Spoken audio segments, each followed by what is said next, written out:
Bonjour à toutes et à tous, nous sommes le 1er mai 2021 pour le 234e rapport de situation sur le Donbass, un rapport qui va être principalement axé sur l'évolution de la situation diplomatique, puisqu'une nouvelle réunion du groupe de contact trilatéral a eu lieu cette semaine. Sur le plan militaire, du 24 au 30 avril 2021, l'armée ukrainienne a violé le cessez-le-feu en RPD à 40 reprises, durant lesquelles elle a tiré 316 munitions, dont 6 obus d'artillerie de 152 mm, 20 obus d'artillerie de 122 mm et 157 obus de mortier de 120 et 82 mm. Donc on est à moins que la semaine passée, mais ça reste quand même beaucoup. Il faut y rajouter les 5 violations du cessez-le-feu et les 71 munitions, dont 12 obus de mortier de 82 mm, tirés par l'armée ukrainienne durant les dernières 24 heures. On n'a pas eu de pertes cette semaine, ni parmi les civils, ni parmi les soldats de la RPD. Côté ukrainien, leurs pertes hors combat s'élèvent à 1 mort et 10 blessés.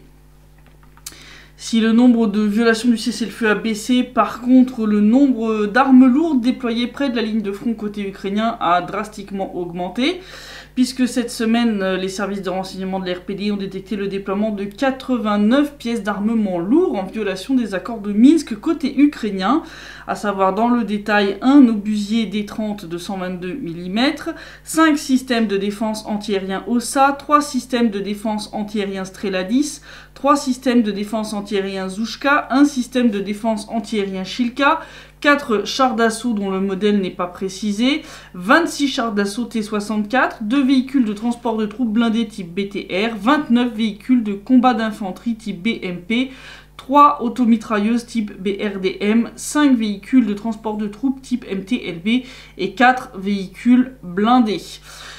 Et puis bien sûr, pour cacher un déploiement aussi important d'armes lourdes, l'armée ukrainienne a brouillé à de très nombreuses reprises les signaux des drones de l'OSCE. Je vous montre la carte de cette semaine, comme vous pouvez le voir, ça c'est en augmentation et on a des informations sur l'arrivée de nouvelles armes dans les gares du Donbass côté ukrainien.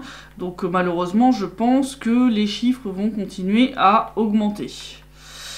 Aujourd'hui même, on a eu par contre 2 civils dans le village de Glubokaya en périphérie de Gorlovka qui ont été sérieusement blessés en marchant sur une mine dans une zone forestière où ils faisaient paître leur bétail. L'homme a perdu un pied, la femme a perdu une jambe. Leur état est grave, hein, ils sont actuellement à l'hôpital où les médecins essayent de les sauver. La milice populaire de l'RPD a accusé l'armée ukrainienne d'avoir installé cette mine dans cette zone qui est vraiment située juste sur la ligne de front. Je veux dire, à Glubokaya, la distance entre les deux lignes de front, de contact entre les positions de l'RPD et celles de l'Ukraine, c'est à peine quelques centaines de mètres. Il semble que ce sera un groupe de sabotage reconnaissance qui aurait installé la mine, un peu dans le même style que ce qu'ils avaient fait pour Irina, celle qui était comme ma deuxième maman et qui s'est retrouvée avec des mines installées d'un seul coup dans son jardin.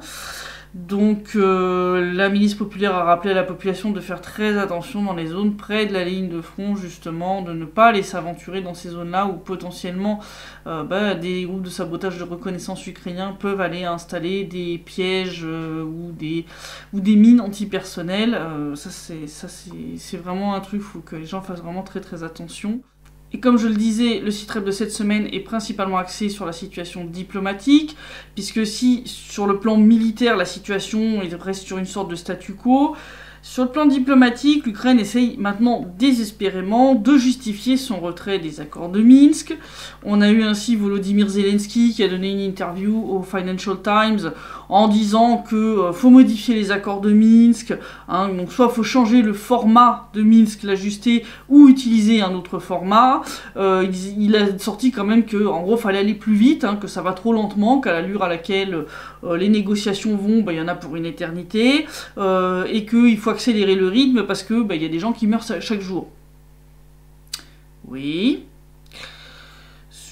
Enfin, je vais y revenir après en détail, je vais commenter ça en détail. Il a ajouté aussi qu'il voulait introduire les États-Unis, la Grande-Bretagne ou le Canada dans le processus de négociation. C'est vrai que c'est déjà passé le bordel, il faut rajouter encore des problèmes. Bien entendu, il a rejeté, Zelensky, la possibilité de négociation directe avec la RPD et la RPL, disant qu'en gros, il veut discuter de ça qu'avec le président russe. Oui, mais Vladimir Poutine, il t'a dit, ça sert à rien ce que tu sors.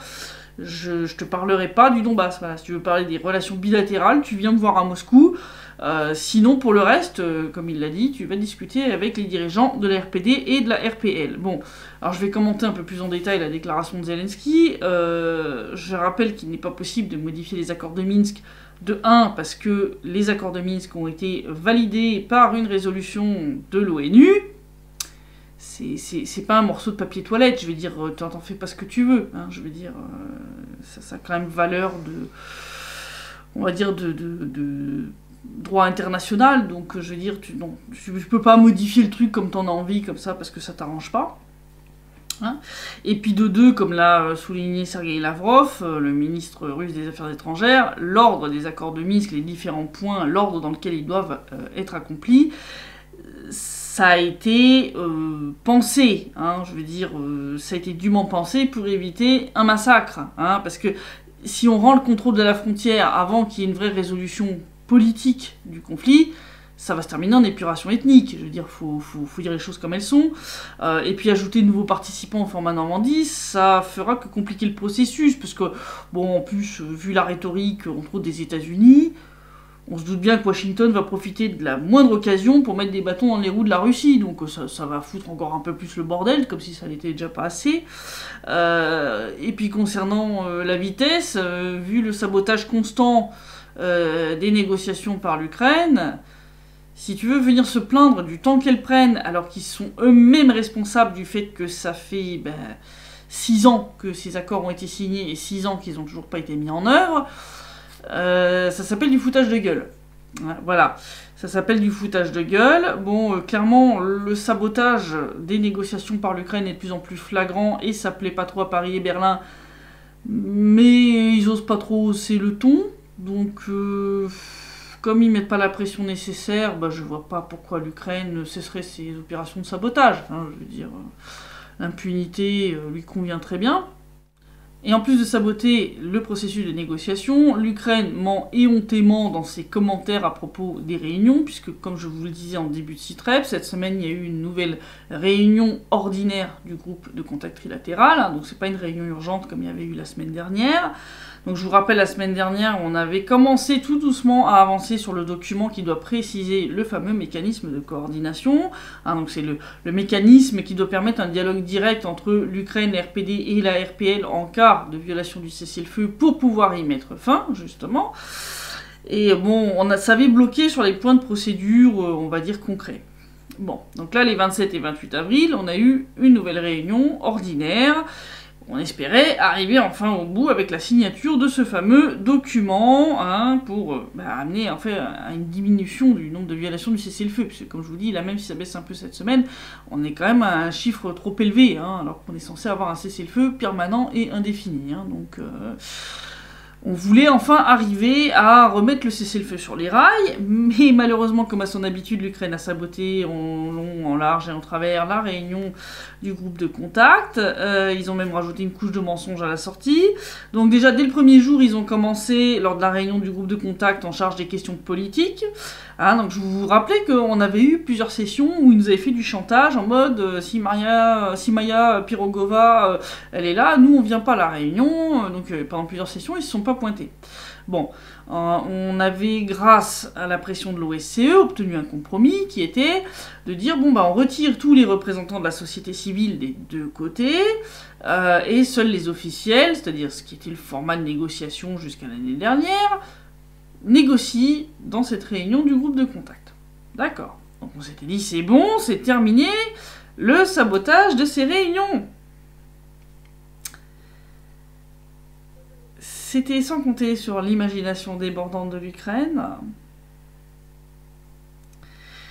qui a décidé de ramener un de ses représentants de la société civile, M. Kazansky, celui qui justement posait problème aussi à la RPD. Et donc ils ont ramené Kazansky à la réunion du 27 avril, en violation de l'accord trouvé plus tôt, puisqu'il n'avait plus rien à foutre là, puisque c'est pas un officiel. Voilà, donc là c'était vraiment histoire de faire perdre son temps à tout le monde. Résultat, la majeure partie du temps de la réunion a été consacrée à des discussions avec le coordinateur de l'OSCE pour régler le problème de la violation par Kiev de l'accord conclu. Le représentant ukrainien a refusé toutes les options de compromis proposées par la délégation de la RPD et a même menacé de quitter la réunion si la RPD, en mesure de représailles, ramener Maya Pirogova dans la réunion. Il a dit, bah, si c'est comme ça, moi je me casse. Voilà. Tout va bien. Bon, on aurait pu se dire qu'ils allaient s'arrêter là, mais non, le lendemain, donc le 28, là, lors de la réunion du groupe de contact en charge des questions de sécurité, qui devait donc discuter de ce mécanisme de coordination. Alors, Kiev a essayé de changer le cessez-le-feu permanent et indéfini, et de revenir à des cessez-le-feu temporaires comme on avait avant. C'est pas du tout le but, au contraire. Ça, c'est une régression. Et ils ont aussi tout fait pour ne pas mettre noir sur blanc que les partis responsables de la mise en œuvre du cessez-le-feu, bah, c'est l'Ukraine, l'RPD et l'RPL, ce qui est logique, hein, c'est ça les partis au conflit. Voilà, donc ils ont essayé, bien entendu, d'attirer la Russie dans le truc, hein, d'écrire de manière vague qui était responsable du cessez-le-feu. Les responsables du cessez-le-feu, c'est les partis au conflit, hein, c'est Ukraine, RPD, RPL, hein, voilà. Et donc, ben, en plus de ce sabotage donc, qui a permis que on a abouti à rien, hein, à la sortie, on a eu droit à des commentaires de la part des membres de la délégation ukrainienne qui étaient tellement mensongers que c'en est extraordinaire. Alors, on a eu le chef de la délégation, hein, ce cher Leonid Kravchuk, toujours lui, qui a déclaré que le texte de la trêve de Pâques n'a pas pu être approuvé par le groupe de contact en raison de l'absence d'une compréhension claire de qui étaient les partis responsables de la mise en œuvre du cessez-le-feu.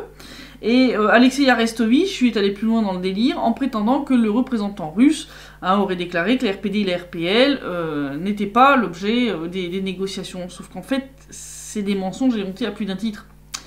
D'abord, le but de la réunion, c'était pas une trêve de Pâques, pas du tout, hein, mais la signature d'un document sur le mécanisme de coordination qui doit permettre une réelle mise en œuvre du cessez-le-feu permanent et indéfini. Donc déjà, on commence mal. Deuxièmement, comme l'a souligné la représentation de l'RPD au sein du groupe de contact, tout au long de la réunion, les représentants de l'RPD, de l'RPL et de la Russie ont insisté pour que le texte de la déclaration définissent clairement les deux républiques populaires et l'Ukraine comme des parties au conflit directement responsables du respect de tous les accords de cessez-le-feu conclus. Bon, c'est logique. Bon, sauf que l'Ukraine a refusé, a tourné autour du pot, fait des formulations complètement vagues, donc la RPD, la RPL et la Russie ont demandé à la délégation ukrainienne pendant des heures pourquoi est-ce qu'ils ont pris soin d'éviter de mentionner l'Ukraine et les républiques ensemble dans la déclaration sur le lancement du mécanisme de coordination. La seule réponse qui a été reçue a été une déclaration du représentant ukrainien sur laquelle le fait de ne pas mentionner Donetsk et Lugansk était, je cite, une question de principe pour Kiev. Voilà, donc bon, je sais, quand ces mecs vous disent qu'ils veulent l'application des accords de Minsk, c'est du foutage de gueule. Encore une fois, je l'ai dit, dans les accords de Minsk, c'est clairement dit, hein, c'est Ukraine, RPD, RPL. Donc à partir du moment où ils disent clairement que pour eux, notez que c'est Ukraine, RPD et RPL qui sont responsables de la mise en œuvre du cessez-le-feu et des accords conclus en ce sens. Si eux, pour eux, c'est un refus clair et de principe, en fait, ça veut dire que vous venez de jeter les accords de Minsk à la poubelle, les enfants, parce que ça revient à refuser de reconnaître que le conflit militaire qui dure quand même depuis 7 ans est un conflit entre l'Ukraine et le Donbass. Voilà. Donc il n'y a pas de problème de compréhension de qui est responsable du cessez-le-feu, il n'y a pas eu de déclaration délirante de la part de la Russie concernant le fait que les RPD et les RPL ne seraient pas des sujets de négociation, mais c'est un manque de désir de la part de Kiev d'appeler un chat un chat. Voilà, ils veulent signer un document, non pas avec les RPD et les RPL, mais avec la Russie, qui, je le répète, n'est pas partie au conflit. Et c'est là qu'est le problème. Et la Russie a dit clairement, c'est hors de question. Je veux dire, c'est pas l'armée russe que vous affrontez, donc je vois pas comment la Russie peut être responsable de la mise en œuvre du cessez-le-feu. Voilà. Donc, comme je disais plus tôt, hein, quand on a ça en tête, les propos Zelensky sur le fait que c'est trop lent de mettre en œuvre les accords de Minsk, c'est vraiment le summum de l'hypocrisie. Parce que, bon, ça fait 7 mois qu'on attend quand même les commentaires de la délégation ukrainienne sur le projet de feuille de route proposé par la RPD et la RPL. 7 mois! D'accord? Ils nous ont cassé les bonbons pendant, je crois, à peu près 1 mois avec Maya Pirogova pour pas venir dans la réunion en charge des questions politiques. Maintenant qu'on a trouvé un compromis, ils violent le compromis. Je veux dire, enfin, ça n'arrête pas, ça n'arrête pas, ça n'arrête pas. S'ils arrêtaient de saboter les réunions sans arrêt, ça irait beaucoup plus vite. si on avait des discussions constructives avec eux. Mais c'est pas le cas, parce qu'ils ne veulent pas discuter avec nous. Ils veulent discuter avec la Russie. Sauf que la Russie n'est pas partie au conflit. D'accord? Tu vas pas négocier avec Pierre alors que tu es en conflit avec Paul. Je veux dire, ça n'a strictement aucun sens. Voilà. Autre problème d'ailleurs qui a été pointé par la Russie, bah, c'est encore une fois le travail de l'OSCE. Je veux dire, cela, c'est de pire en pire, hein, la qualité de leur travail. Le ministre russe des Affaires étrangères, Sergei Lavrov, a déclaré que les dirigeants de l'OSCE tentent d'éviter la publication de données honnêtes sur la situation dans le Donbass et surtout les fameuses statistiques qui montrent où se trouvent les civils et les infrastructures qui sont le plus bombardées. Puisque bah, selon le Sergei Lavrov, ces statistiques ne sont pas en faveur de Kiev, hein, puisqu'elle confirme que dans l'écrasante majorité des cas, bah, c'est Kiev qui tire sur des infrastructures et des zones civiles. Et que les milices populaires répondent en tirant bah, vers les points d'où venaient justement les tirs ukrainiens. C'est-à-dire ce que je vous dis depuis des années. Voilà. La dernière fois qu'on a eu les statistiques, hein, vous vous souvenez, on était à peu près 75-80% de victimes civiles, issus de tirs ou de bombardements, bah, qui sont faites de notre côté, donc qui viennent de l'Ukraine, et qu'on ne me raconte pas ces histoires comme quoi la milice populaire tire sur son propre territoire. Hein. Je veux dire, les obus de mortier standard OTAN 60 mm, on n'a pas. Hein. Voilà, ça il n'y a que côté ukrainien qu'il y en a. Nous on n'a que du standard soviétique. Donc voilà. Hein, vos histoires délirantes de on se tire dessus nous-mêmes, non, ça tient pas la route. Voilà. Voilà.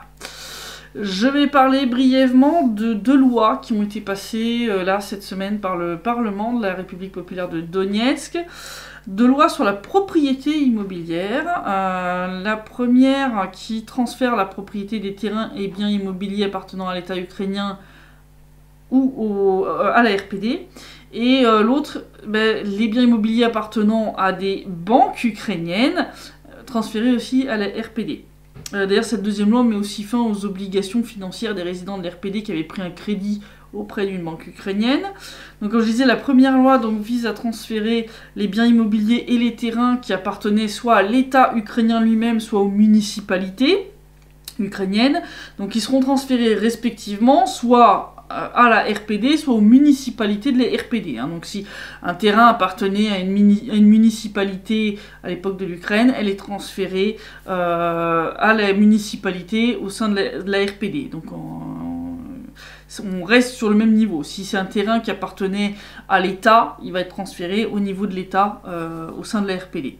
La deuxième loi, elle transfère la propriété de biens immobiliers qui sont détenus par des banques ukrainiennes à la RPD, ce qui permettra à la République d'utiliser certains de ces biens immobiliers qui sont non occupés, hein, puisque bon, ils avaient été acquis par des banques pour faire de la spéculation. Le but, ce sera de pouvoir loger des citoyens qui en ont besoin, parce qu'on a quand même pas mal de gens qui ont des maisons détruites, hein, donc on a besoin de ce genre de logement. Donc là, on est en train en fait de nationaliser un certain nombre de biens immobiliers qui appartenaient donc soit à l'Ukraine, soit à des banques ukrainiennes. Et comme je le disais, donc cette deuxième loi met aussi fin aux dettes des citoyens de la RPD qui avaient pris des crédits auprès des banques ukrainiennes. Donc les prêts qui ont été pris avant le 14 novembre 2014, c'est-à-dire avant l'arrêt du fonctionnement des banques sur le territoire de la République, eh bien ces crédits, les citoyens de la RPD ne doivent plus rien. Voilà, c'est tabula rasa. Donc ça c'est très bien. Bon, de toute façon, c'était impossible pour les gens de payer puisqu'il n'y a plus aucune banque pour pouvoir transférer les fonds. Mais voilà, ça c'est un pas important, je trouve.